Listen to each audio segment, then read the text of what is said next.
shan wariye oo isugu jira shaqaalihii iyo maamulkii idaacadaha Sky FM iyo suxufiyiin ka socda Radio Shabeelle ee magaalada Muqdisho ayaa ka degay dalka Talyaaniga kadib markii ay ka heleen halkaasi magangeliyo. Shantan wariye ayaa muddo waxaa waday hanaanka ololaha loogu soo saarayay Soomaaliya ururka saxafiyiinta ee dalka Talyaaniga. haddaba Saare Cabdi Axmed ayaa la xiriirtay wariyaashaasi kadibna nooga diyaarisay warbixintan. suxufiyiintan oo ay dawladda Soomaaliya hore ugu xirtay magaalada Muqdisho ayaa waxa ay gaareen dalka Talyaaniga kadib markii ay halkaasi ka heleen magangelyo siyaasadeed. khadka telefoonka ee magaalada Rome ayaan kula xiriiray iyagoo markaasi wada joogay habeenkii labaad ee Yurub ay ku hoydaan. Maxamed Bashiir oo ah tafaftirihii idaacadda Shabeelle 8 biloodna xirnaa ayaa markii la sii daayay kadib isaga iyo 40 wariye kale waxa ay ka degeen dalka Talyaaniga. waxaana weydiiyay sida ay ugu suura gashay inay gaaraan dalka Talyaaniga. waxay ugu sahlanaatay walaal adigoo mahadsan dadaal ururka qaranka Talyaaniga ee FNIS ay sameeyeen oo ku aadan inay nagu casuumaan shirweyne looga hadlayo madax banaanida saxaafadda horta ee dawladda ka jirta gaar ahaan midda Soomaaliya iyo tacaddigii xoogga lahaa ee loo geystay warbaahinada Shabeelle iyo Sky FM ee ku yaala magaalada Muqdisho.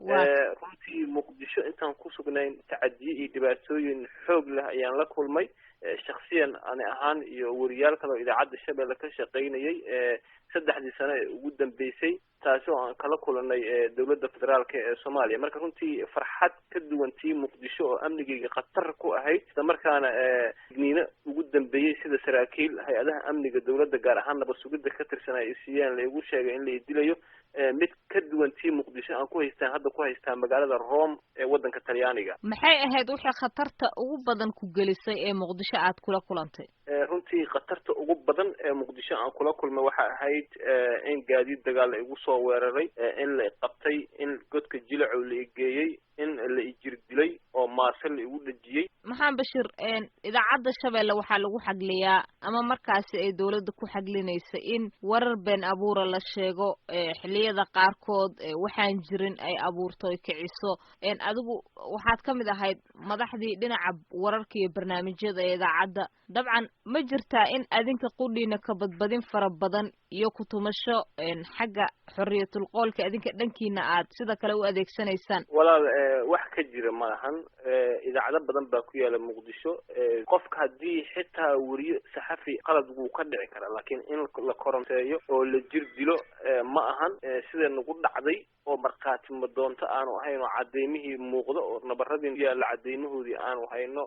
si lamida Maxamed Bashiir ayaa waxaa isna dareenkiisa iga warramay Maxamuud Daahir Maxamed Carab oo ahaa agaasimihii Sky FM ee magaalada Muqdisho muddo dhowr bilood ah isna xirnaa. aad u mahadsan tahay Rome dhawaana soo gaarnay magaalada caasimada oo ah dalka Talyaaniga. runtii rabaa inaan ku sheego in dareenkayga aad ugu wanaagsan yahay aadna aan ugu faraxsanahay in magaalada Rome aan joogno team ilaa 5 wariyaal ah oo ka kala socda idaacadaha Shabeelle iyo Sky oo laba idaacadood oo la leeyahay kana furan magaalada caasimada ee Muqdisho. bahda Sky FM ilaa 3 xubnood aan nahay, Shabeellena waa 2 xubnood. waxaan u mahadcelinaynaa ururka qaranka ee Talyaaniga oo casuumadan inoo fidiyay. waxaan sidoo kale u mahadcelinaynaa bahweynta ummadda Soomaaliyeed meel walba ay joogto oo garabkeena mar walba taagnaa.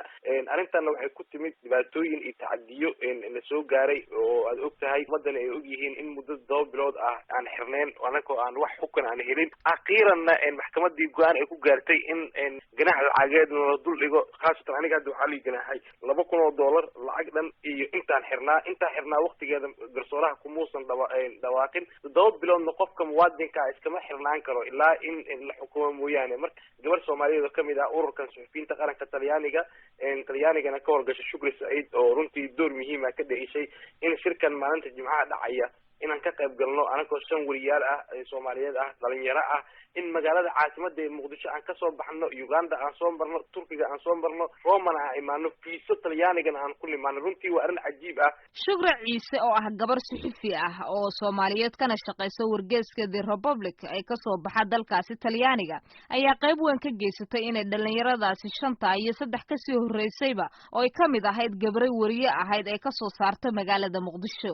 isla magaalada Rome Roma ayaan khadka telefoonka iyana ku weydiiyay hawshan intii ay waday iyo sida ay ugu hirgashay. wallahi muddo dheer ay ugu qaadatay waa hawlan wax badan ka soo shaqeeyay laakiin Ilaahay amarkiisa Ilaahay waa igu guuleeyay barkay aniga ururadan journal weyn oo sida la Republica iyo radio weyn oo radio radical iyo journalada ugu waaweyn raadiyaasha banaanka ka shaqeeyayo ka hawlgala ururadana waa ku jira waa yaqaanaan waa ixtiraamaan marka Ilaahay amarkiisa wax fudud ma ahayn inaan 2 sano oo isku xigta aan maaragtay intaan propose oo waxa jira waxyaabo 2 sano oo isku xigta waxa jira dhaqaale oo lagu bixiyo ama effort lagu bixiyo in maaragtay loogu talagalo dadka tacadiyada adduunka lagu sameeyo ay maaragtay ay loogu talagalay ama invitation loogu talagalay hadda waxa weeyaan waxyaabahaas 2 sano anigu project oo soo jeediyay oo labaduba uu Soomaali ku salaysan yahay yaan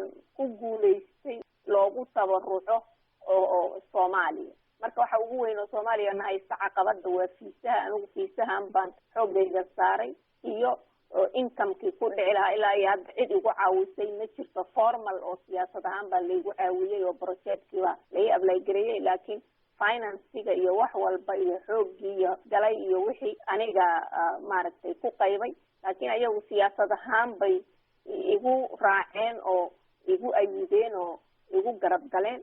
Wariyaashan ayaa qaarkood xirnaa muddo ku siman dhowr bilood waxaana maxkamad ku taala magaalada Muqdisho ay xukuntay inkastoo markii dambe qaarkood ay raacfaan ka qaateen.